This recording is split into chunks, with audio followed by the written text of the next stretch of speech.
How to set up the Rocket Mobile point of sale with a smartphone. Open the ValorPay app. You can download it from both the iOS App Store or Android Play Store. If your Rocket device has been built, you will see mPOS at the bottom of the screen. Turn on the Bluetooth feature on your mobile device. Power on the Rocket device. To pair them, click mPOS. It will search for the device's serial number. Confirm and select the serial number to begin the pairing process. The information that has been built and tied to the device's EPI will then appear on your mobile phone screen. Click on the gear or settings icon. Updates, RKI download, AID load, and payment options will appear. Click on payment options.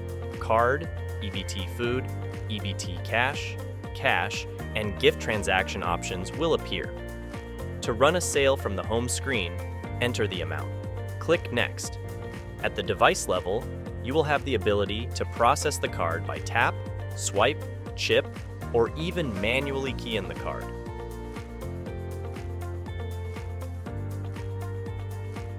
When the transaction is complete, it will be visible directly in the transaction module on your home screen. On the home screen, click on the three dots or vertical ellipsis of a desired transaction. You will be able to void, view your receipt, or open up a troubleshooting ticket.